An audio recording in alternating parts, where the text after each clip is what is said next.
আজকে সকাল সকাল উঠে পড়েছিলাম আর তারপরেই চলে এলো একটা পার্সেল। তো আমি এই ঘড়ির বেলটা নিয়েছিলাম, এর আগেও একবার নিয়েছিলাম, সেটা ভালোভাবে ফিট হয়নি, সেই কারণে সেকেন্ড টাইম এটা অর্ডার করেছিলাম। এটা ঠিকঠাক ছিল। তারপরে আমি একটু ক্লে নিয়ে খেলতে বসে পড়েছিলাম।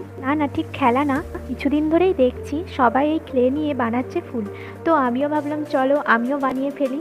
যদিও এটা আমার প্রথমবারের অভিজ্ঞতা ছিল, তারপরেও আমি ট্রাই করলাম। তো এটা আমার ছিল পার প্যাকেটে 50 টাকা। তো কিভাবে আমি বানাবো সেটা এখন থেকে বলতে পারছি না। তো এর মধ্যে 3টে কাঠি দিয়ে দিয়েছিল, এটা দিয়েই আমি শেপগুলো বানাবো। আর যাই হোক, কালারগুলো খুব সুন্দর ছিল। আর এটা আমি কাল কিনেছিলাম, আজকে খাবো। তো চলো বানিয়ে ফেলা যাক। আর আমি এই দুটো কালার দিয়ে ফার্স্ট টাইম বানালাম এই ক্লেটা, সরি এই ফুলটা। তো এইটাকে একটু আমাকে শুকিয়ে নিতে হবে। আর সন্ধেবেলায় একটু মোমো খাওয়ার ক্রেভিং হচ্ছিল, আমি সেই কারণে এই সবজিগুলো কেটে নিয়েছিলাম আর তারপর এই মাংস নিয়ে এসে তৈরি করে ফেললাম মোমো। তো আমি আমার নিজের মতো করে এই শেপগুলো দিয়ে নিয়েছি। আরও ভালো ভালো